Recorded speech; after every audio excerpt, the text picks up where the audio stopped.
Well, as some of you know, I have a ninth grader, and Camden is 14 years old. And I was thinking this week that when I was 14 years old, my family traveled all the way from Cedar Rapids, Iowa, where I grew up, down to a youth conference in Oklahoma City, Oklahoma. And I was excited to be there just like any other person. You know, I was kind of trying to take in a new environment, meet new people. And one of the interesting things was this big youth conference fed everyone at the youth conference.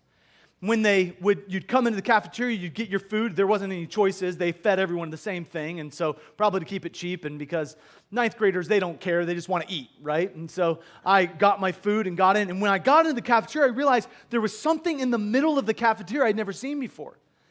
And it was a makeshift prison cell. And they had a little sign on there that you could put some people into jail for $1 and you could bail them out for $2.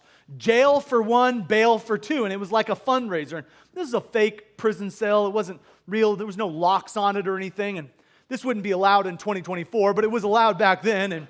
And so here you have these ninth grade girls being sent to prison by their counterparts who didn't like them. And I'll never forget looking over in that little fake prison cell, and there's all these seventh grade girls just bawling their eyes out, losing their ever-living minds, right? I mean, they're just unbelievably, anxious and out of control because probably they're embarrassed.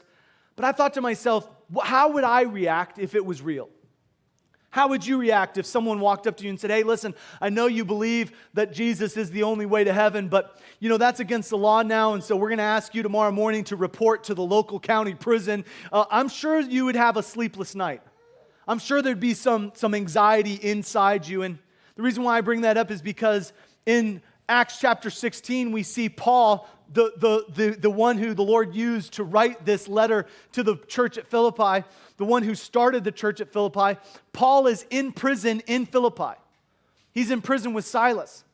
And in Acts 16, he's not just in prison, he was just beaten and whipped. So here he is with a bloody back, put not just in prison, but in chapter 16, in verse 23, he's in the innermost part of the prison. He's in solitary confinement. Here he is, and at midnight, he has a decision to make. Is he going to worry about the outcome? Is he going to worry about his wounds getting infected?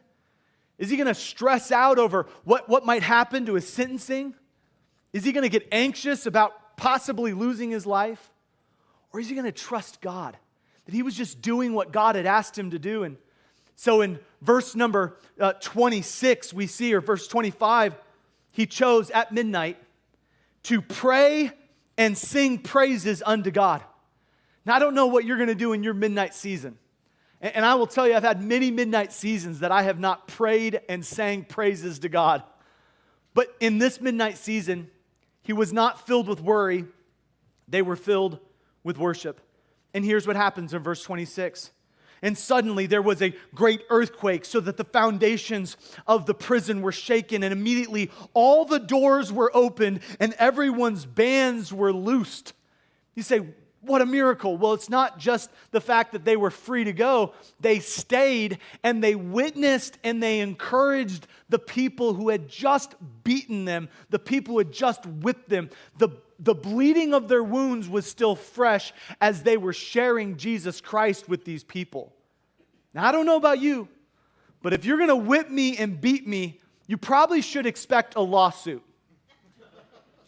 Not a, hey, let me encourage you. Let's tell you about Jesus.